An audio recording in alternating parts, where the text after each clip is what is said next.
퀵보드 같은 교통시설은 젊은 층들이 많이 이용하는 그런 수단인데요. 증평의 장점은 한마디로 시골 같으면서 도시 같다. 증평은 유모차를 끌고 모든 곳을 걸어서 이동 가능하니까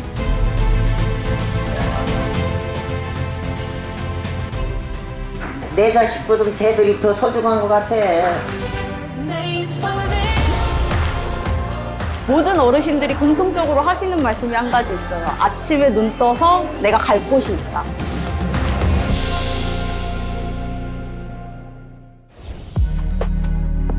충북 증평은 대한민국 군단위 82개 도시 중 가장 작은 도시입니다. 면적은 81.84km제곱미터로 서울 자치구 한두 개에 불과하고 인구는 4만 명이 되지 않습니다. 증평에 도착을 했는데요. 서울에서 시간이 약 한 1시간 20분 정도 걸렸습니다. 그런데 이 작은 증평, 도착부터 아주 인상적이었습니다. 시골 한적한 마을을 예상했는데 예상 밖 고층 아파트부터 빡빡하고 밀집된 시내가 눈에 들어왔습니다. 그리고 예사롭지 않은 상권들. 사실 시골 마을에 좀처럼 입점하지 않은 브랜드들도 있습니다. 저는 지금은 국내에서 가장 유명한 커피 브랜드 중 하나인 S커피점 앞에 나와 있습니다. 이 인구 3만 명 정도 되는 이런 작은 도시에서는 좀처럼 만날 수 없는 그런 브랜드로 알고 있는데요. 행정과 교육, 상업과 의료 기능이 군청 주변에 밀집돼 있었는데요. 커피 전문점 바로 앞에는 보니까 증평 국립도서관이 있고요. 그 옆에는 대형마트가 있네요. 모든 것이 도보로 가능한 굉장히 콤팩트하게 구성이 되어 있습니다. 나이를 먹을수록 오히려 시골 마을이 불편한 이유는 대중교통이 부족해 차가 없으면 어디를 갈 수 없는 현실 때문입니다. 그런데 증평은 대부분의 생활권이 10분 내외, 그것도 도보로 해결되는 전형적인 콤팩트 도시 구조입니다. 군청 바로 앞에 시외버스 터미널이 있는 것도 굉장히 인상적이고요. 또 국내 유명 외식 브랜드 체인들이 굉장히 많이 눈에 띕니다. 젊은 층 수요가 없다면 존재하지 않을 그럴 법한 브랜드들인데요. 저 퀵보드 같은 교통시설은 사실 젊은 층들이 많이 이용하는 그런 수단인데요. 그만큼 젊은 층 또 학생층이 이 거리에 많음을 알 수 있는 그런 대목입니다. 군청 앞에 시외버스 터미널이 있었던 곳은 강원도 횡성 사례가 있습니다. 또 강릉은 KTX와 재래시장이 붙어 있어 이 시장이 전국적 관광지가 됐습니다. 이렇듯 인구 소멸기 압축 도시는 사람이 몰리는 힘을 불어넣고 있습니다. 군단위의 작은 규모를 오히려 장점으로 삼아 보행과 대중교통 중심의 도시 구조를 강조하고 있습니다. 그런 데는 뭐 별로 불편한 건 없는 것 같아요. 청주를 간다 그러지 시내버스가 여기까지 오니까. 모든 사람들이 대부분이 우리 증평 읍지역에서 다 모여서 생활을 하고 있습니다. 37,000 한 사람도 다른 지역 멀리 떨어져 있지 않고 대부분이 가까이에서 생활을 하면서 여기서 소비를 하다 보니까 이렇게 해서 도시화율도 높아질 수밖에 없고. 고령화가 심각한 다른 지방 소도시와 달리 학생과 젊은 층이 많다는 점도 눈길을 끕니다. 젊은 세대는 대도시를 선호하기 마련인데 증평으로 젊은이들이 모여드는 이유는 무엇일까? 전원 생활을 하고 싶어 제주도에 살다 증평으로 이주한 젊은 부부. 누가 봐도 가족인 것 같은데 아빠를 많이 닮았네요. 네, 아빠를 많이 닮았습니다. 증평의 장점은 한마디로 시골 같으면서 도시 같다입니다. 지방 중소도시가 가지고 있는 대부분의 인프라도 가지고 있고 또 한편으로 한적한 시골에서 느낄 수 있는 그러한 감성도 가지고 있어서 증평은 유모차를 끌고 모든 곳을 걸어서 이동 가능하니까 뭐 예를 들어 읍내 쇼핑도 갈 수 있고 읍내에 없는 게 없어요. 네, 프랜차이즈 그런 카페들도 굉장히 많고 그래서 뭐 문화를 즐긴다든지 뭐 맛집을 간다든지 그렇게 네, 아이를 키우면서 즐길 수 있다는 점이 편리해서 좋았습니다.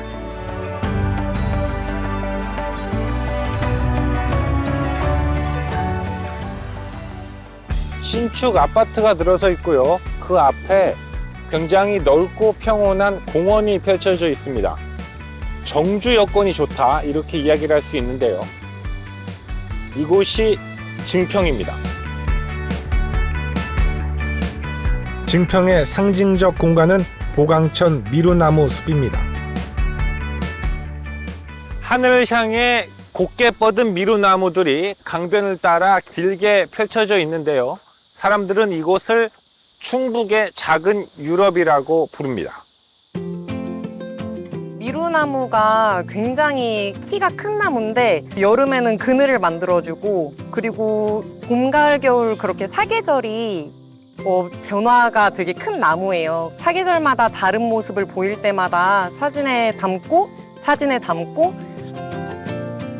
동네는 분명 작은데 그렇다고 시골의 한산함과는 다른 모습. 전 세계적으로 유행하고 있는 콤팩트 도시의 전형입니다. 도시는 작지만 밀도가 높고 대도시 같은 정주 여건이 확보된 공간. 이 지역의 작은 도시들이 의외로 이 도심 중앙부에 주차난 있는 경우가 많죠. 지하 주차장 같은 게 없으니까요. 그런데 증평은 주차난이 좀 있기는 한데 어차피 어떤 거리든 다 걸어서 도달할 수 있기 때문에 굳이 차가 없어도 또 다양한 정주 요건을 즐길 수 있는 그런 이점이 있어 보였습니다. 도쿄만 해도 도쿄 인근에 이렇게 컴패시티화 돼가는 지역들이 꽤 많이 있고요. 후쿠오카나 오사카 이런 권역들에도 컴패시티라고 표현할 수 있는 이렇게 고밀화되는 밀도를 높여서 주변 사람들이 몰려있게 하고 유도 거주 권역화 되어 있는 이런 지역들의 컴패시티를 볼 수 있습니다. 보통 지방 소멸 도시들은 사람이 떠나면서 정주 여건이 무너지며 빈집이 늘어나는 경향을 보이는데요. 인구 3만 명의 증평인데 점심시간엔 사람들로 북적입니다. 사람이 떠나면서 특히 이제 식당이 사라진다는 거죠. 손님이 없으니까요. 그러면 정주 여건이 조금씩 무너지고 또 식당이 사라지고 사람이 떠나는 이런 악순환이 반복되고 있는데 이 증평 같은 경우 보니까 식당이 굉장히 많죠. 인근 괴산이라든지 작은 도시에서도 이쪽으로 외식을 하러 많이 오는 모습들 볼 수 있습니다. 여기도 유명한 소머리 국밥집이라고 하고요. 바로 옆에 식당들이 계속해서 있네요.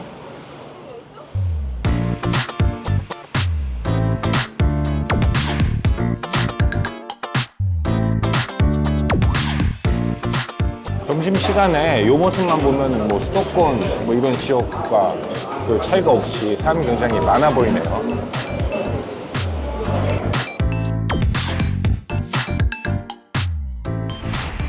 여기에 대도시급 광역교통망을 가지고 있어 시골 마을에 고립감이 없다는 점도 강점입니다. 청주국제공항이 20분, KTX 오송역이 15분이니 연결성이 어느 도시 부럽지 않습니다. 이 도시로 젊은 세대가 몰려드는 이유는 도시의 편리함 때문만은 아닙니다. 바로 실험적인 돌봄과 복지 정책 때문인데요. 자, 콤팩트 시티의 돌봄 서비스 형태 어떤지 한번 실제 현장에 나와 봤는데요. 1층에는 노인정이 있고요. 이 2층에는 아이들을 위한 시설이 있습니다. 지금 한 공간에서 장년층과 또 어린이들이 시간을 보낼 수 있는 그런 공간인데요. 어르신들이 시간을 보내고 있는 노인정에 어린이집 친구들이 놀러 왔습니다.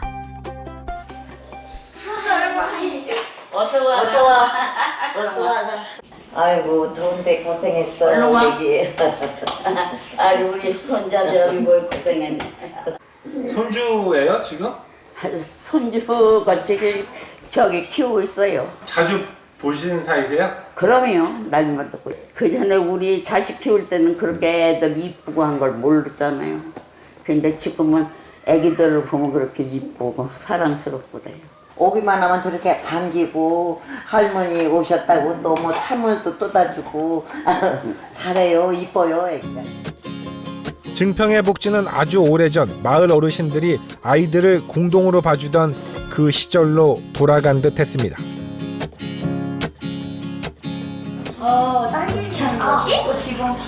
완전 잘해.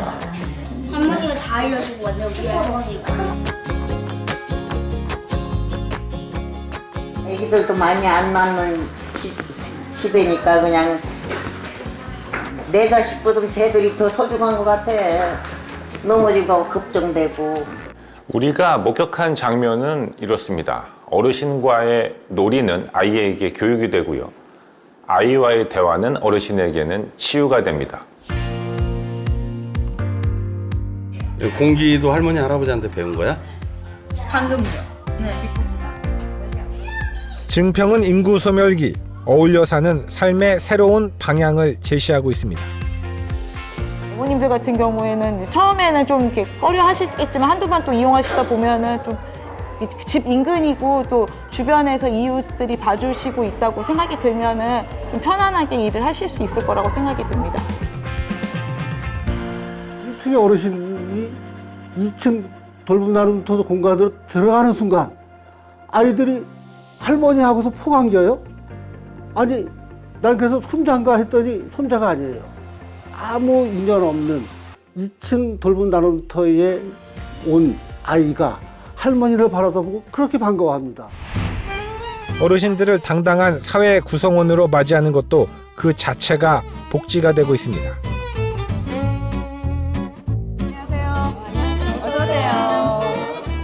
카페 라떼랑 바닐라 라떼 하나 주세요. 네, 알겠습니다.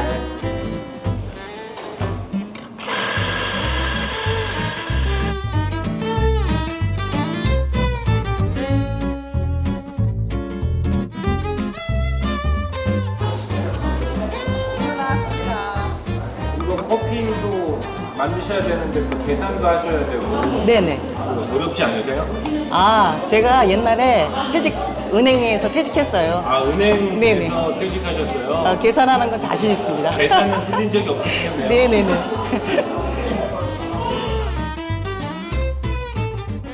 미니스터리 사업 중에서 뭘 할까 고민하고 있었는데 바리스타를 뽑는다는 그 소식을 듣고서 바로 좀 도전하게 됐죠. 그럼 이미 월급을 몇 번 받으셨어요? 지금 한 번 받았어요. 한 번 받으셨어요? 두 번. 그거는 어디다 쓰셨어요?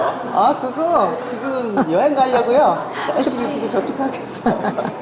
그때는 이제 첫 월급이다 보니까 젊어서는 뭐 그냥 의미도 많이 있었지만은 지금이 더 큰 의미가 있는 것 같아요. 아, 내가 이렇게 해냈다는 그 성취감도 있고.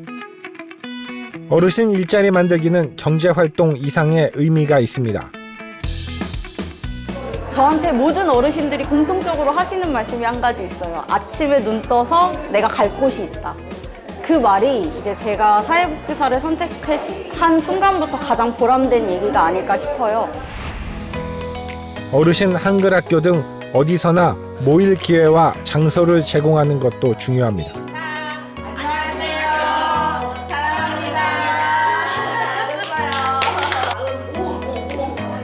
어디 가든지 또 이러면 저런 은행에 가든지 그러면 이름만큼은 또 써야 되잖아.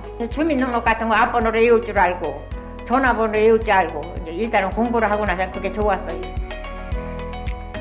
이렇게 여럿이 모여서 하고 나이 먹어가지고 여기 앉았으니까 얼마나 좋아. 불러주니까. 연세 어떻게 되세요? 내 마음이 나이.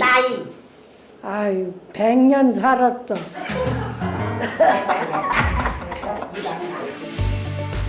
앞으로 우리가 지향해야 할 복지는 무엇일까?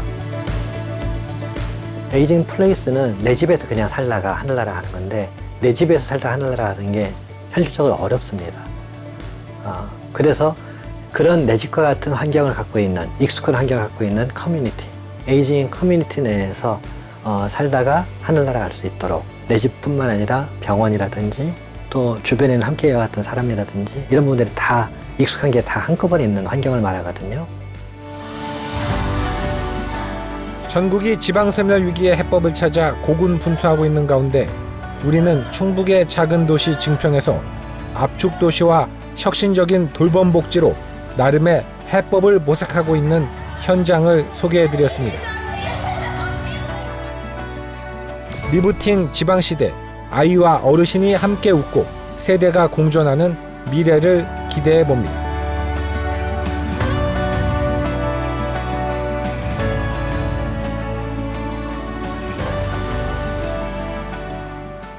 남의 아이를 남 같지가 않은 거죠.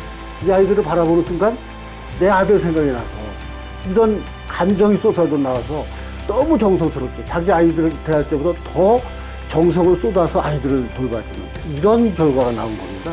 진정 아이들을 위해서 내가 무엇을 해야 될지 아는 분들이 그 공동체에 들어와 있고 이것이 운영이 되는 겁니다.